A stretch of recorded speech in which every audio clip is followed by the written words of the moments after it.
আমি আপনাদের সান্ত্বনা দিতে পারবো না, আপনাদের মহিমামণ্ডিত করতে পারবো না।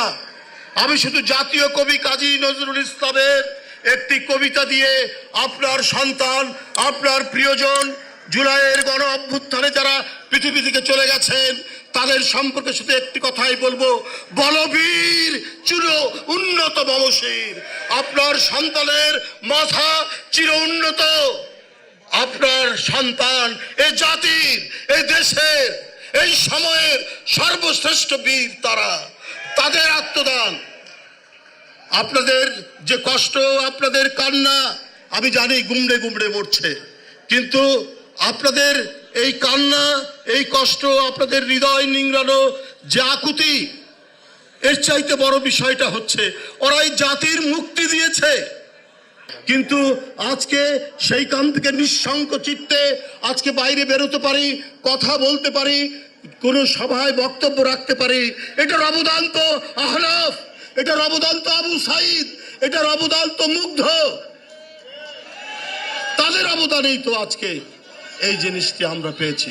বন্ধুরা, আমরা ছেলেবেলায়, আমরা যখন কলেজে পড়ি, একটি ইংরেজি কবিতা পড়েছিলাম Alfred টেনিসনের, half a league, half a league, half a league onward, all into the valley of death.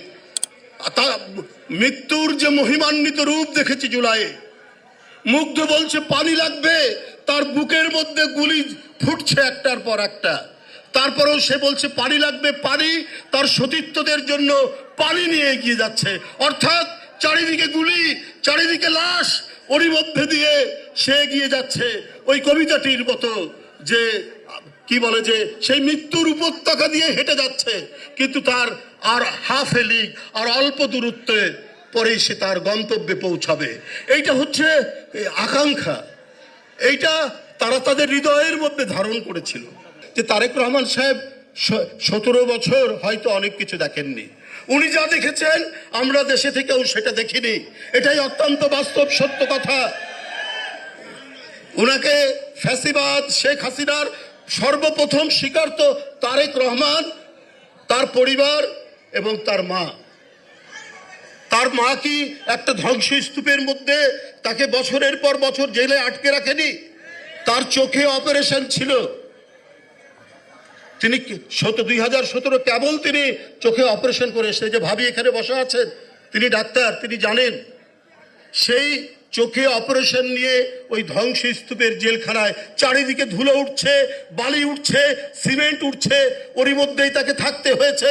গোটা জাতির বেদনাকে নিজের হৃদয়ের মধ্যে ধারণ করে দেশনেত্রী বেগম খালেদা জিয়া শুধু গণতন্ত্রের মুক্তির জন্য, গণতন্ত্রকে পুনঃপ্রতিষ্ঠার জন্য তিনি বছরের পর বছর কারাগারে থেকেছেন।